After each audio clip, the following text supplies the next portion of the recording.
Dracula was a real man. There was a real man named Dracula, and he ruled over the southern part of the country of what we call today Romania. Now, Muhammad al-Fatih, rahimahullah, as he began to advance into Eastern Europe, for example, Bosnia, Serbia, Hungary, all of these lands, the people of Wallachia, of southern Romania, they wanted to fight against the Ottomans. However, they were very weak, and so they had to make a peace deal with him. So as part of this peace deal, Muhammad al-Fatih, rahimahullah, he said to the ruler, he said, you have to send me 2 of your sons, and we will send them to Istanbul to be educated. So he sent his 2 sons. One was named Vlad, and one was named Radu. Now Vlad is the one who we know as Dracula, because the word Dracula, it means son of Dracul, which was the name of his father. Dracul, it means shaitan, it means a devil. So he's the son of shaitan, and this is actually quite relevant. It's rather fitting when you hear about this man. What happened was, they went to Constantinople, they studied about Islam, and his brother actually became Muslim. So the brother of Dracula, Radu, became a Muslim.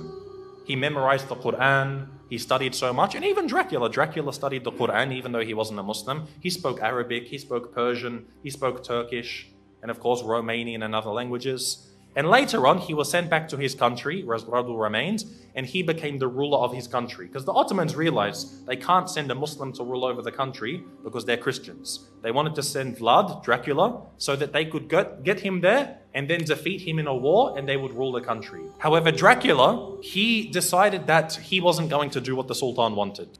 The Sultan sent him 2 emissaries, 2 people to come speak with him, and they said to him, you must pay us the jizya. Now that you're the ruler of the country, you have to pay us jizya. And so Dracula, he said to them, if you want to step inside of my court, you have to take off your turban. So they said, no, we won't remove it for you. We're not going to remove it for a kafir. He said, take it off. Again, they refused. So he told someone to come with some very big nails and hammers. And he said, if they refuse to remove it for me, then they will never remove it again. And he commanded that their turbans be nailed into their heads. And of course, this in effect killed them. So this was an act of war. Dracula had decided that he wanted to go to war with the Islamic State. And so Muhammad al-Fatih, rahimahullah, he sent a massive army to go fight against them. But Dracula, because of his tactics and the fact that he knew the Ottomans very well, he was able to defeat them on some occasions. Now what he did is what really makes him stand out as being an absolute devil.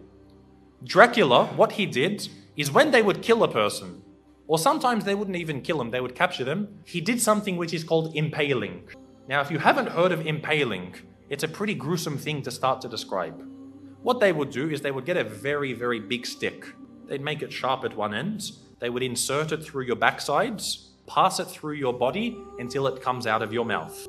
They would impale them, they would pass this through their body. A lot of the time they would be alive as well. And this is how they would kill them. And then they would put this in the ground, then impale the next person, put him next to him. And the Ottoman army, when they went to go check on their troops, they found that on one of the very long roads leading to the capital of this area, they found 20,000 Muslims impaled along the sides of this road. Imagine this. And we suffer today. No doubt we suffer as Muslims today. But things like this, you can't really compare. 20,000 of them impaled.